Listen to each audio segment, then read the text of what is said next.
this shit over. Check. Listen. I'm from a block where you rarely make it. I've been searching for myself like them yellow pages. Troubled youth, getting high, knocking elevators. Certain rules don't apply when you keep it playing. This shit velvet, so much textures, I got so much layers. Sipping wine with a dime who don't ask for favors. Get it on her own, that's my favorite type. She put all of her homegirls on the play at nights. Out in Miami at Bodega, just catching the vibe. Lately trying to see all this shit out of Keith's eyes. That's a bird's eye view. Everything I do to this day, I do it for you. Yeah. Shut. It's velvet. Yeah. Off the strength with it. High percentage in that paint with it. I'm just backing down the devil like I'm Blake Griffin. Ain't no saving over here, baby, my cape missing. Ain't no birthdays over here, we still cake getting. Coaching all my youngins like I'm Lane Kiffin, lane switching. Down Las Sodas, it just feel different. When you come from an environment that's pain-stricken, we just trying to change narratives and make millions. Yeah, nigga, let's make millions.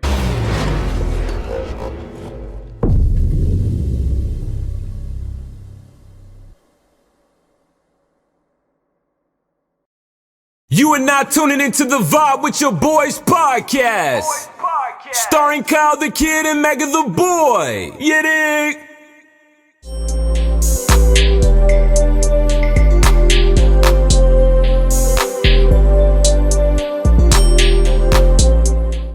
Yes, sir. It's your boy Kyle the Kid and Mega the Boy, and welcome to another episode of Vibe with Your Boys. How you feeling? How you living, Mega? Cool and warm, bro. If y'all haven't noticed already, man, we got a special guest with us today, Caso. What's going on? What's going on? How you doing, my boy? How's your day been? My day's been smooth, man. I had a smooth day at work. Just been chilling. You know, I've been patiently waiting to get on this couch. I fuck with what y'all boys doing. Let me just get that out of the way first and foremost. Sure, you feel me? Y'all boys doing something real special for the city. You know what I'm saying? Everything real different. It's real authentic. I like the content that y'all guys, you know, bring to this. It's real different. You feel me? Y'all have a range of different people on this couch. You feel me? So I respect that. Appreciate that. Most deaf, man. And yeah, like you said, we've been patiently waiting. We locked back in, I think probably back in like August. Mm-hmm. And we here.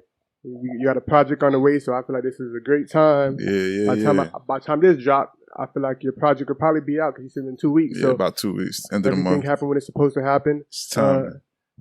We in November, gearing towards the end of the year. So how's your 2022 been so far? It's been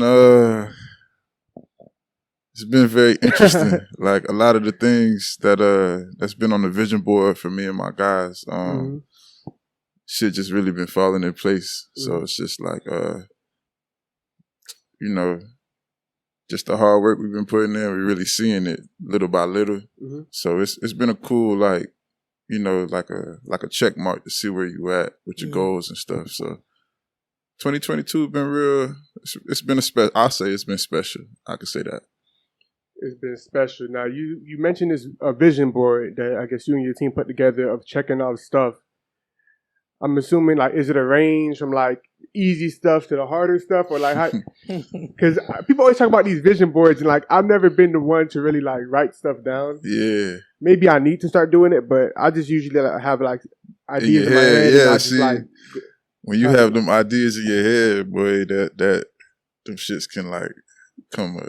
You get clouded and shit. You feel me? So like, I started writing that down because of the team. Like I was the same way. Like everything was all internal with me. Like I could figure it out on my own. But like we got a nice little big whiteboard. As soon as you walk in the studio, it's just whoever project up next. Cause it's like 10 of us.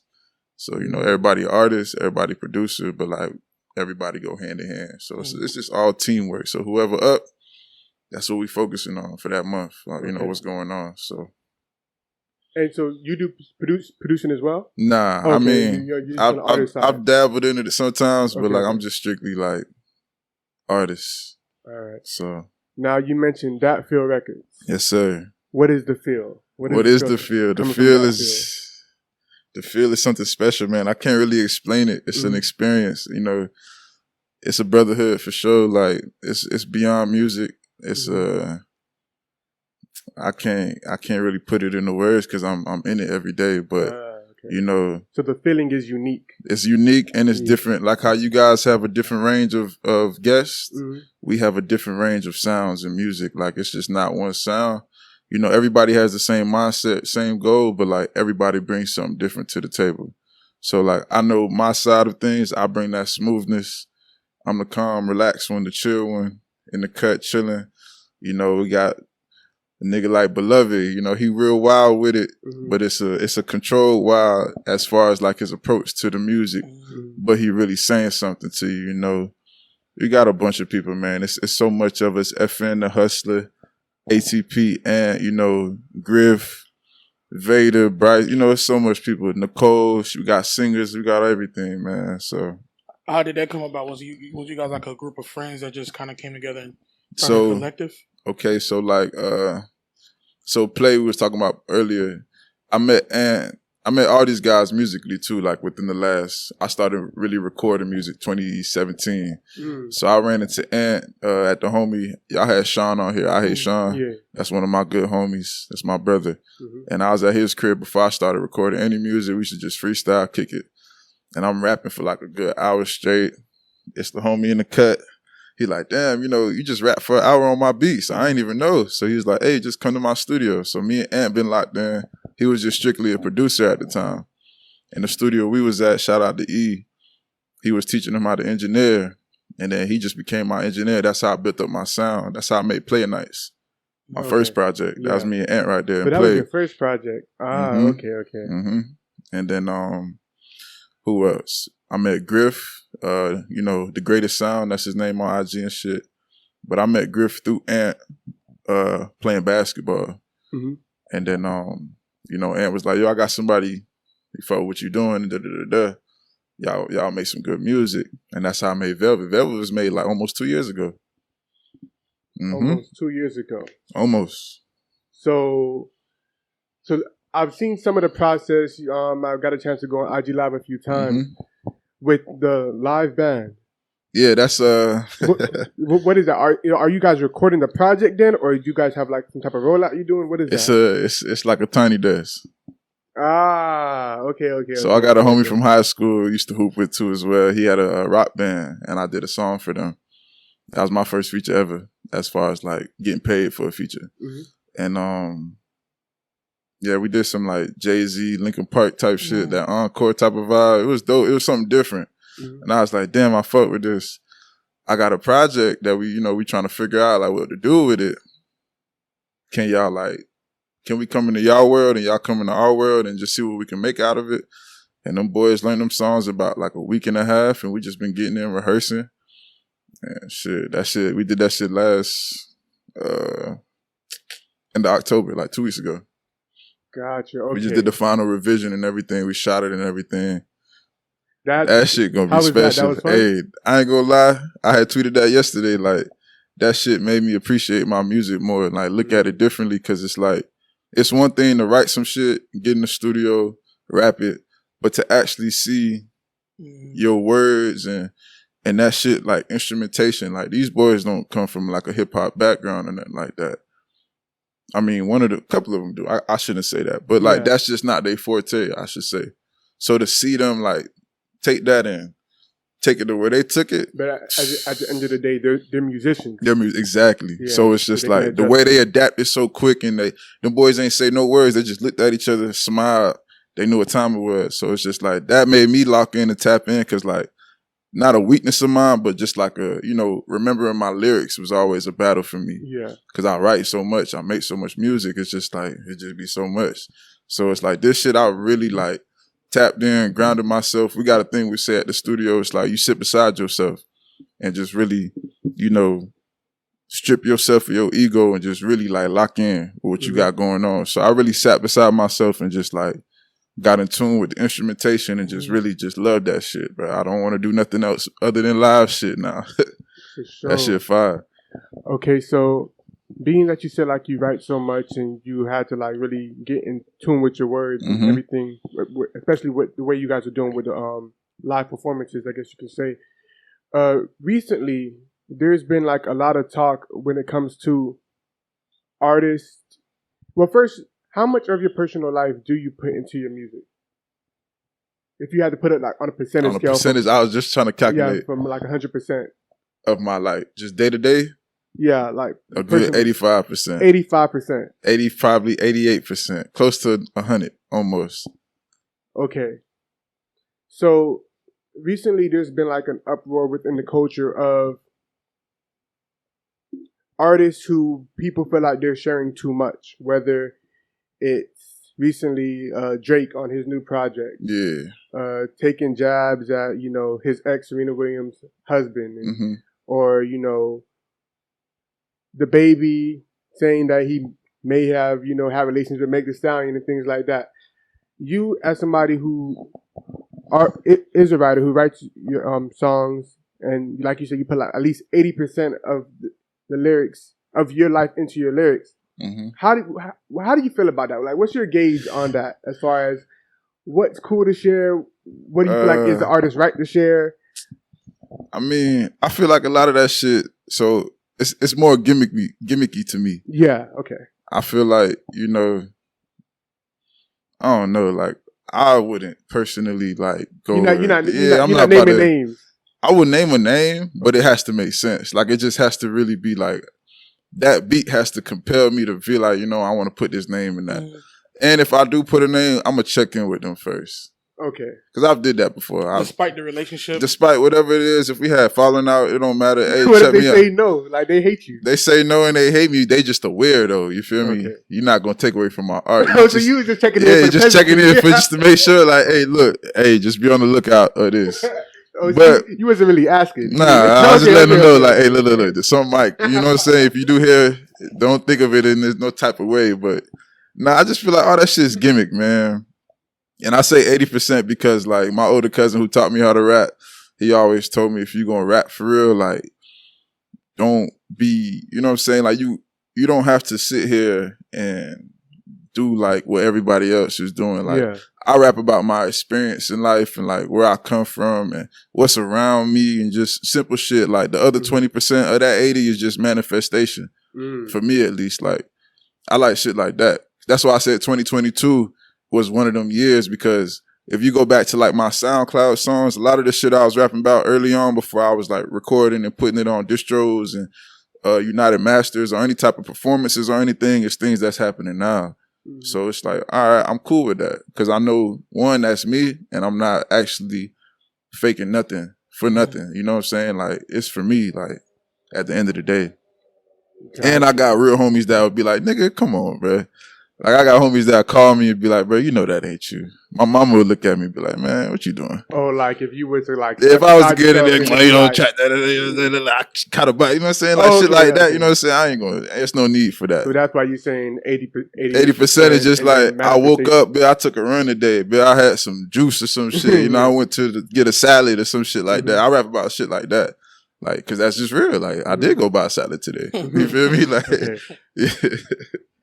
So in that case, then, when it comes to talking about incidents that may have happened to where fallouts with friends, bad breakups, bad relationships, just things like that, are you trying to figure out a way to soften it in your music, or you're just trying to be like, I'm going to be realistic about what I choose to speak on? About like adding those topics in? Yeah, adding those topics in, because you know sometimes you can speak about it, but then like it'll kind of be like softened. Yeah. Or like, or you? Okay, I see what you're saying. Yeah. Like, because that's how I changed my whole approach to rapping. Because like I used to be lyrical as fuck, but it's like, just being honest, like a lot of people don't want to sit there and be rapped to. You feel me? So it's like I found a way to like smoothen it out to make it relatable. That's why I started incorporating like real life shit. Like, but as far as those type of things, those type of topics, I just try to be as realistic as possible, bro. Like, it ain't me if I'm not being true to myself. So it's like, you ever got a call? Like, why would you say that?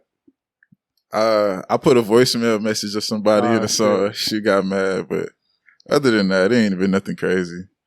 Because everything been cool. Like, everything been, you know, everybody's like, I understand that, and I respect your perspective on that. So, okay, I respect your perspective on it. Yeah. For sure. Now, I kind of want to talk about some of the current topics that's what's going on.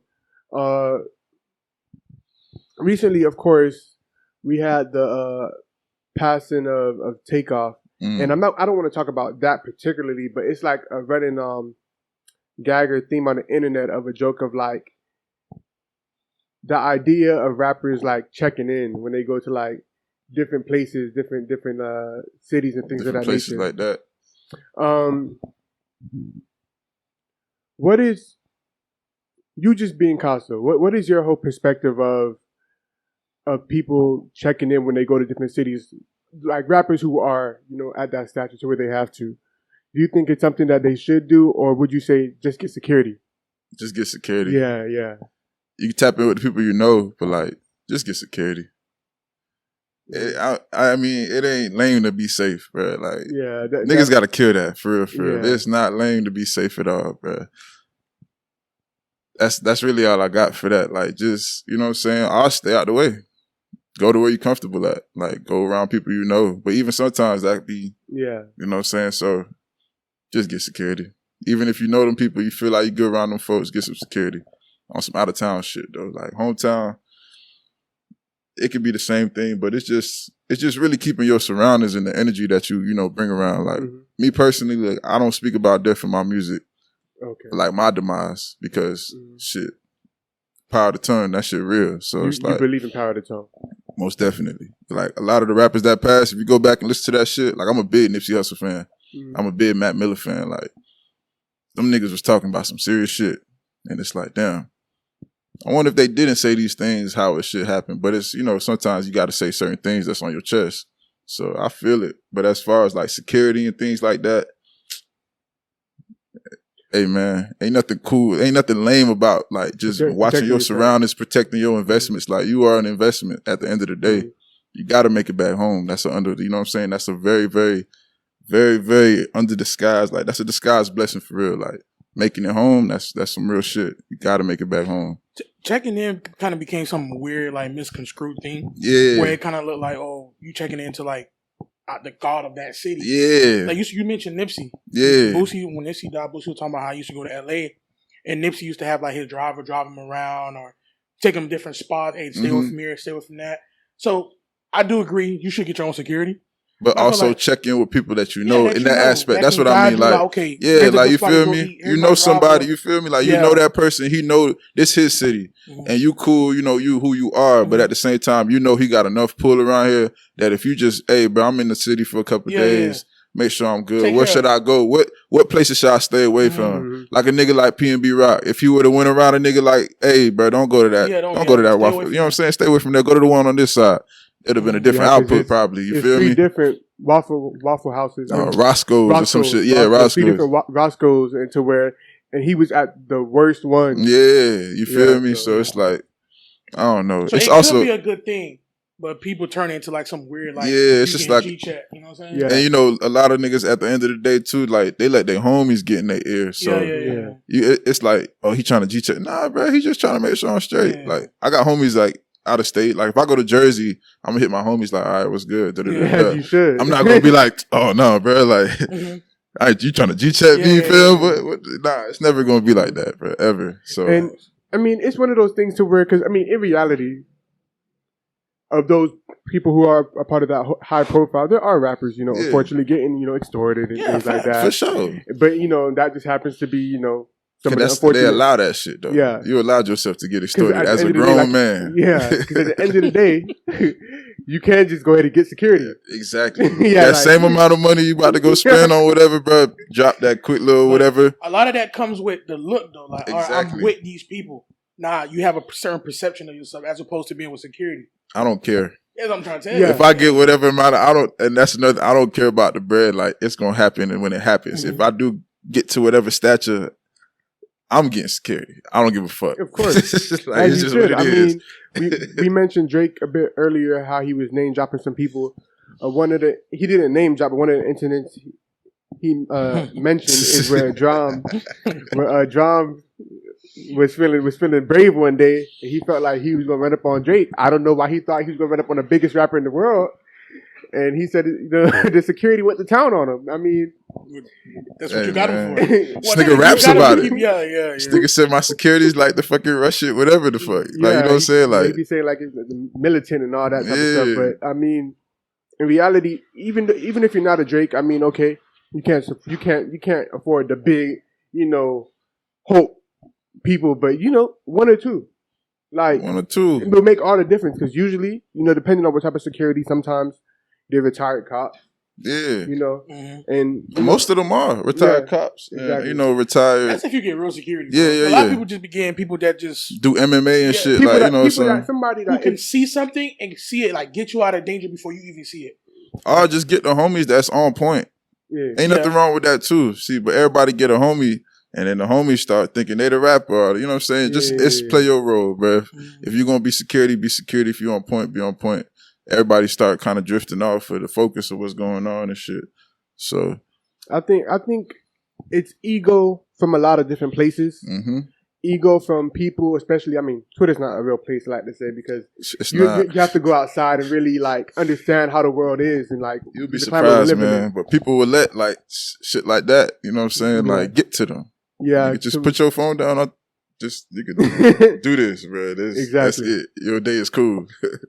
I'm actually, you brought that up. Okay. What you think about people that, like, no shot to nobody. Just a question. I don't know where he's going. What you think about people that like says they need a break from like social media for like a mental break because they have like it brings them down or whatever the case may be? That's bullshit. I'm trying to tell you. You know what I'm saying? As a nigga that be dealing with like, I be having my down, you know what I'm saying? I be having my anxieties. I suffer from that shit real bad. Like, so like as a rapper, I got social anxiety like a motherfucker. Like that shit was really like prescribed and everything. But it's like, it's the internet, man. That shit is not real. And it's like, I went and made a whole new Twitter and you can control and curate your shit to what you want to see. Simple. You can mute words. You can mute shit. You can keep scrolling.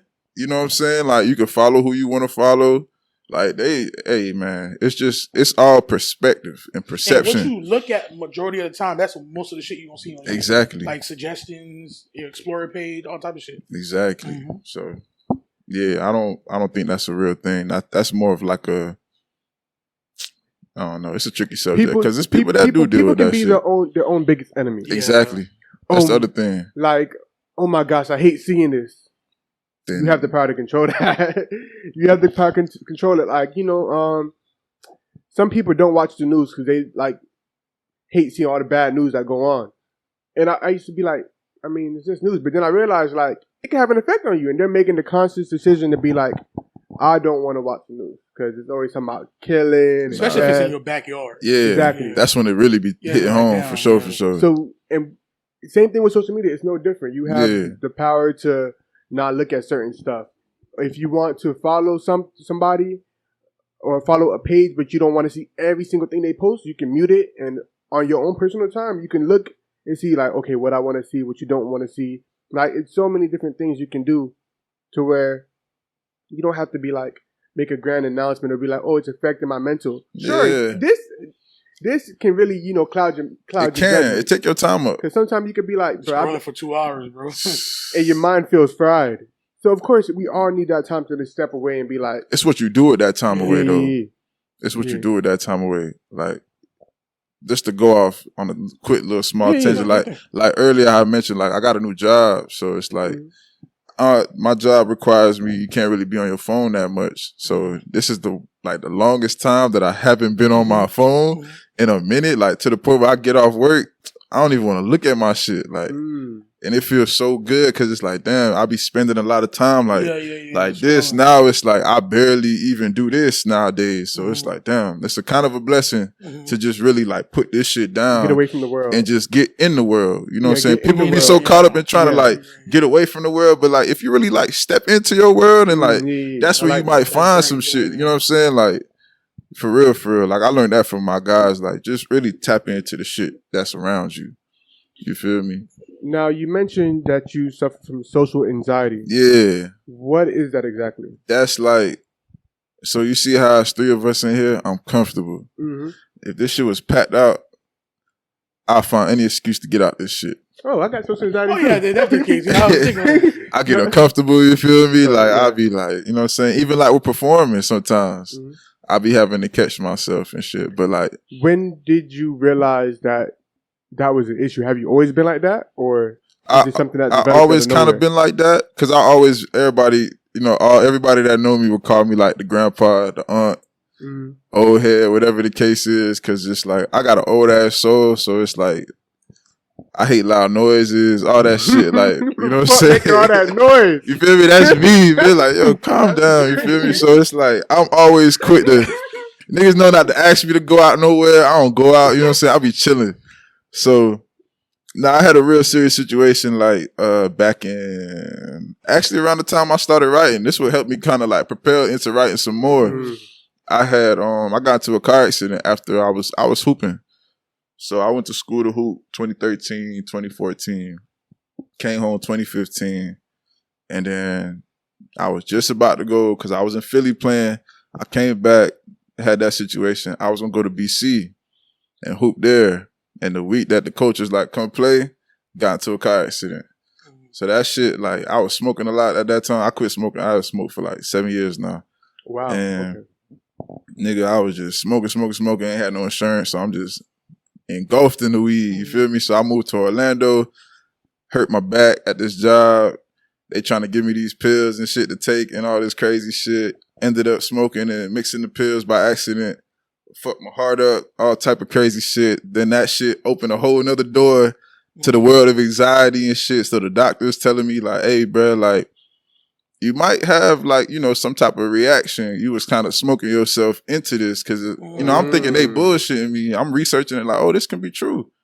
To the point where like I stopped smoking and will still have, you know, the anxiety attacks. Like I get panic attacks. So like, I catch those sometimes from time to time. And then I was like, they put me on like these little anxiety pills, all type of shit. Start getting addicted to those, wanted to pop those all the time and shit. So that was a crazy time for me. Then I had to just figure out a way to get off that shit. And so then you did it by your own. Yeah, I did everything. I stopped smoking weed cold turkey. I stopped taking them pills cold turkey. I was going to therapy, all type of shit. That's what really got me into like really constructing songs and shit. Because before I just used to just freestyle and just write when I felt like it. I ain't record a song, nothing like that. So after I was going through that situation and really like, okay, this anxiety shit kind of real for real. Like, oh shit, this is some real shit. Like all weed aside, like all, you know, liquor, all that shit aside, like I could be sober and have that shit. So that's when I'm like, okay, this is a real thing. You know what I'm saying? So talking to therapists and really seeing it and facing certain problems and shit, that shit was real. So that's how I really got diagnosed with it. Had insomnia, nigga couldn't sleep, none of that shit. So it's like, I really had to just kind of like really force my way out of that. And that's, music really was with me that whole time. So that's why I came up with the name Casso and shit, because a nigga was really like painting pictures throughout this whole shit. So it's just like, we gonna figure out a way. You had to get yourself out of it. Mentally, hell yeah. Because I'm the type of nigga, I be like, I was telling him, like I get in my head a lot. And sometimes that causes a blockage where you just don't see shit. And it's like, you missing out on blessings. You missing out on certain shit. Like, nigga, I was 280 pounds. Big, you feel me? Like, and I was, the most I ever weighed at that time was like 230 or some shit. That whole year, I be in the gym. That's why I be on Instagram gymming and shit now. Like, I'm just back in the gym. Lost all that weight. I'm focused on that, like, them type of things. So after I done cleared my mind and, you know what I'm saying, like, when I have an urge, if I want to go smoke or some shit, go to the gym, go to the studio, go hoop, you know what I'm saying? Just find different vices for that shit. Yeah, just to occupy that, because it's like, that's how you get trapped in that shit. Not to be on, like, no righteous shit or nothing, but that's just what it be. Like, you feel me? Like, your mind, really, if you allow that shit to get to you, bro, that shit take you somewhere you don't want to go. And if you're not strong enough to will yourself out of that, that's a lot of people get lost in that shit. You feel me? A lot of people don't understand, like, your mental capacity. Bro, it can keep you alive, bro. Like, you know, there's people that's going through sickly stuff. It's just one, they just one thought away from that shit. Yeah. You feel me? And that's the craziest thing with the mind, bro. My therapist taught me that too. Like, you are one thought away from like any type of decision. A good one, bad one, it don't matter what it is. One thought away. You feel me? So like, I always try to keep that in mind. And like I said, I'm really big on like my homie Ant. I wish they was here, but like, they really big on like, yo, sit beside yourself and really see this shit through. Like, I think I'm a Libra, so like we be ultra indecisive. So like that's another issue of mine. But it's kind of a blessing. Though? What you mean? Libras are indecisive. He's a Libra. You a Libra? I'm not indecisive at all. Where your birthday is? October 11th. On the 14th. What that mean? What's up? What that mean though? What you mean? Like what does that, like the indecisive thing? Yeah. That's the only thing I believe about any type of. I'm not a horoscope nigga at all. I don't even know why I said that, but that's the only thing I believe when people say that shit. Because I'm indecisive as fuck. Like I'll sit there and if I got, I ain't gonna lie, that shit crazy. Boston's indecisive. That's what I'm saying. Like it fit, but I'm like me. I'm not indecisive. It's pretty easy for me to make a decision. Mm-hmm. Pros and cons. Pros outweigh the cons. I'm doing it. But it's just real like important like deep shit. You feel me? Like he said, we know somebody. He's a Libra and he is indecisive. Indecisive. Yeah. Here's my thing on it, and ladies, I'm not gonna talk about this too long because I don't want to entertain y'all. Nah, for real, like don't ask me no horoscope shit either. Any women when they get to that shit, I'll be shutting that shit down quick. Like I don't want to hear that. I'm gonna be honest. There is certain times when I look at what people say about like I'm a Capricorn. Mm-hmm. You see about Capricorn, I'd be like, okay, you got me there. Yeah, that's the only thing. And then you know it'll be a few more people that'll like say it and be like, yeah, that's what Capricorn is. I'll be like, okay, you know what?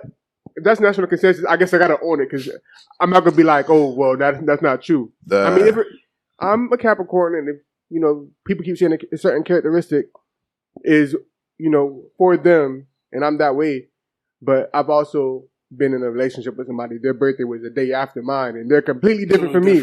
So I'm saying it's nothing to live your life by. I would say, yeah, hell but no. You see it like after you see it so. That's one of the topics. Like you see it so much, it's like, all right, maybe you know what I'm saying. Yeah. It could be true. It could be. Yeah. But like after dating a Libra myself, like I was like, oh yeah. I was like, oh. I was like, oh. You see it more. It's like the mirror trick. You know, you mirror. It's like, oh shit. Okay.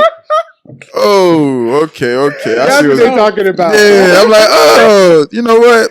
You got me. You know what I'm saying? Like, okay, got it. Man. But yeah, man. That's funny.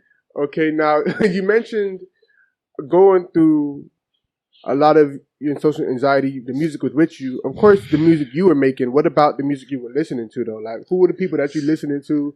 You mentioned Mac Miller. You mentioned Nipsey Hussle. Outside of those, who are others? I listen to my music intake is very weird. Like I be having weird phases of what I listen to because I listen to a lot of shit. Like a lot of shit. So one day I could just take you through a day of mine. I can't really Okay. One day I could wake up. It could be 6 a.m. or some shit. We go to the gym.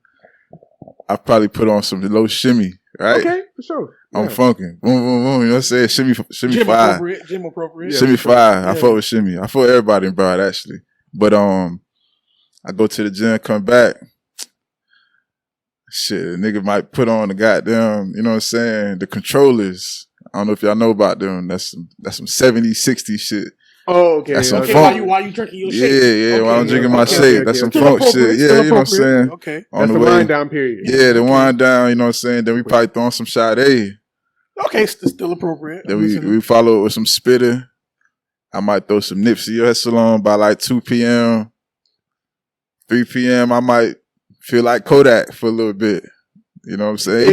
It's just different. It's just a mood. Is it really by the time period of the day of the music? Really, like it just has to be like it's just really. I go by like the feeling. Like I know me specific. I make music for like nighttime to drive to. Yeah, you feel me? Like that. I like that type of music. That's the type of vibe I feel it. I gotta be in the car. Like I make every song I've ever written or came up with a scheme for. I have to go and test it out in the car. I have to go with my phone, the note out. I'm at the lights. I'm driving, catching inspiration. I'm writing. Sometimes I pull over. I like to go down Los Olas. That's my favorite place to drive and just really just inspire shit and just manifest and just really like, oh, I'm about to write this shit right here. So as far as like my music intake, I'm big on R&B. I'm big on rap. I'm big on reggae, dancehall, you know, my Caribbean side. Mm-hmm. Shout out to my folks. And shit, it go anywhere for real. It just depends on the time of the day for real for me. Okay. Now all that being said, with your social anxiety, how has the performing been like from when you first started Ooh. to now? Like, do I got that video still? My homies actually last month, I got a bunch of group chats I'm in. Mm-hmm. But my homies, they sent me a video of my first performance. Kid you not. This is how I was up there that whole time. Just standing, shaking. You know, it's at Sean. When Sean, you know, he had an event. My homegirl Mona had an event and Sean used to host it. Mm-hmm. And I told Sean, I said, I'm not performing if you're not standing next to me. Like, I was one of them type people. Like, I ain't like people looking at me. It was just, that's how weird I'd be. Like, I don't like you to look at me, but I want you to listen to me though. Just don't look at me. You feel me? But put your head down. Yeah, put your head down and some shit. And I'm looking at the ground the whole time. And then, you know, after a while, I start picking my head up. Then I'm like, wait, I'm tall. That boy hit one of these. Yeah. I look at every second now, like, okay, y'all fucking with it. All right. Keep my eye out. You know what I'm saying? At each performance, I'm like, somebody's like, you know, you tall as fuck. Just look at the top of their heads, and they think you're looking at them. Yeah. I start doing that, so I'm looking into the crowd, like at top people's heads. And I'm like, oh, this shit actually work. Hold on. For you? Yeah. I think at the top of your you know head, what I'm saying? And I'm just like, all right, bet. Then as we start, like, you know, creating the sound and everything, you know, then I had a show. This was probably up until last year. We went to Orlando. Ain't no soul out there. It was just me, that Phil, and then the homies that was down here from Broward. It was like a couple of my homies, like good 8 of them, they slid up there.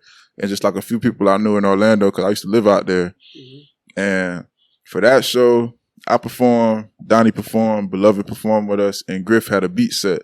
So 4 of us out the camp, we all performed. Mm-hmm. But for that specific show, I actually rehearsed for 2 weeks straight, my whole set, to the point where I memorized the whole set consciously. And then went out there, killed the show. The owner of the venue, shout out to Silk to this day, he was just down here.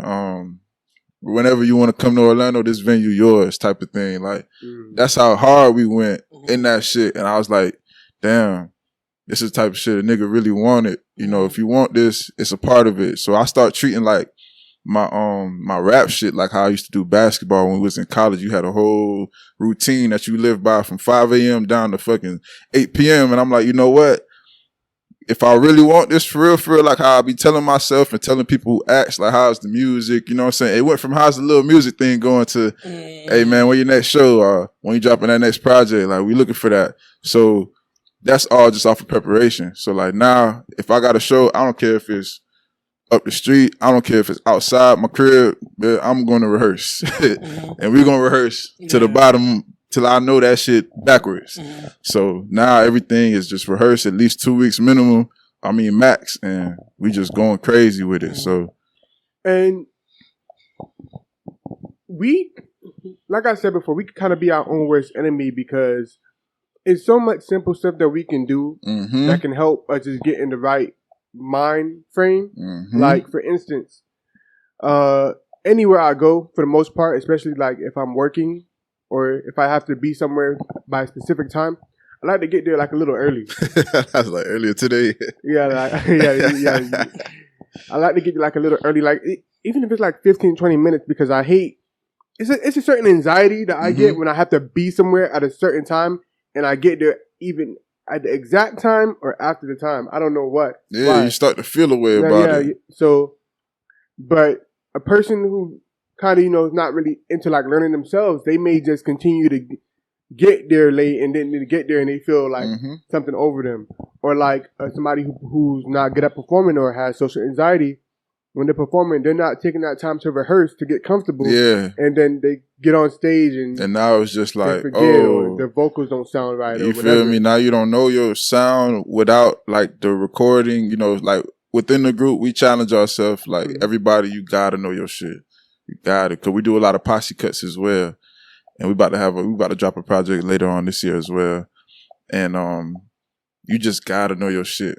And everybody make sure like they help you know your shit. Like Beloved might rap my lyrics more than I know and vice versa, you feel me? Or I might rap Griff lyrics and he, you know what I'm saying? Ant, he engineer for everybody.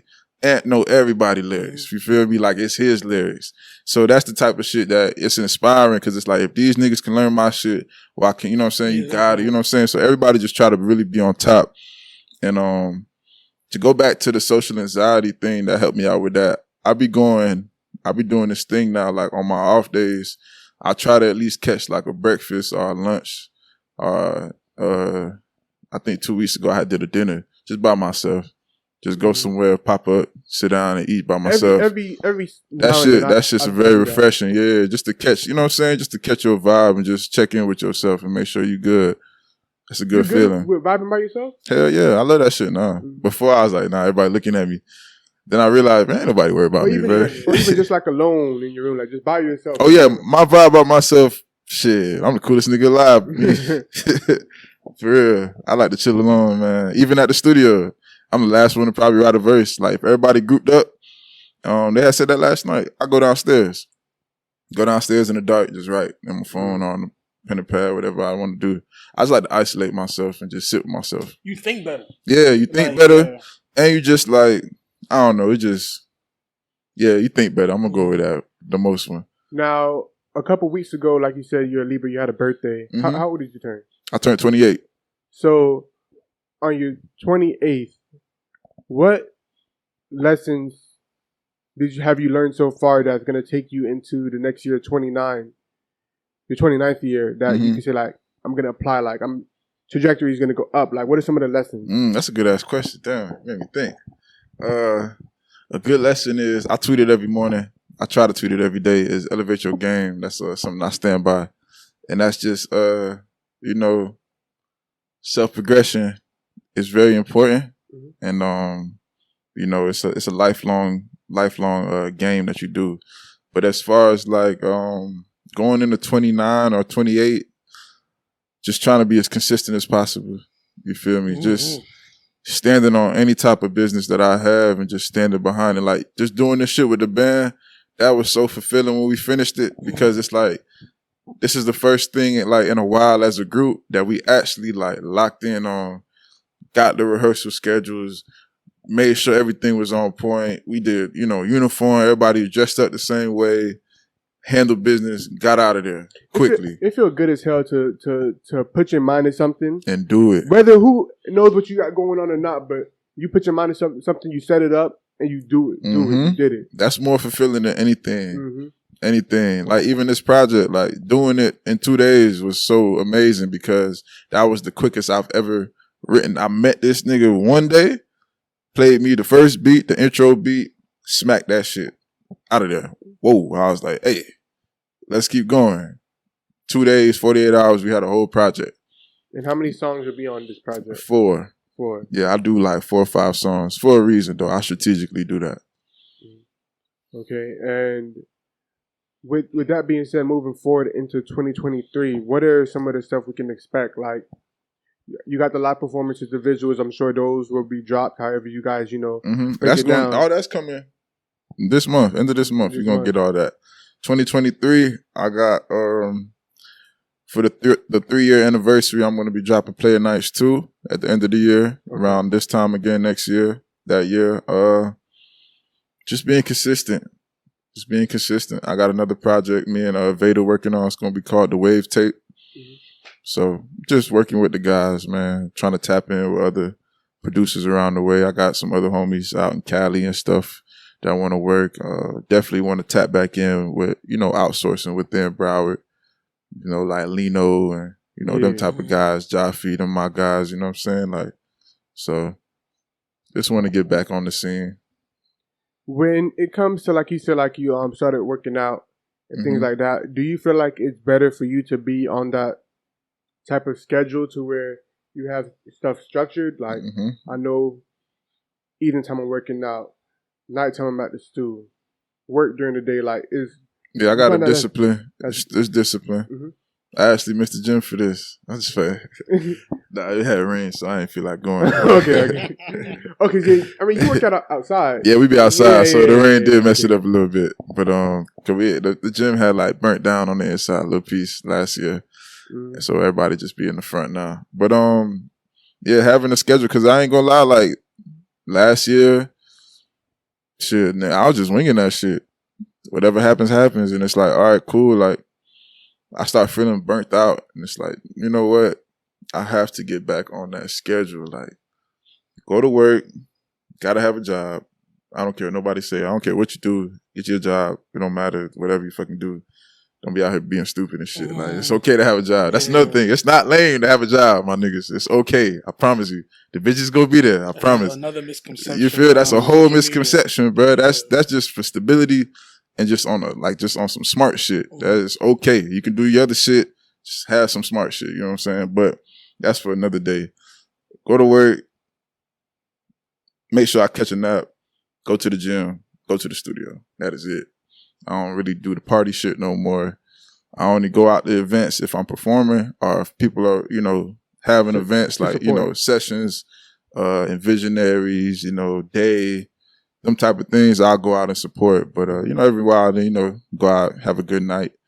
But for the most part, I just like to keep a strict discipline for myself.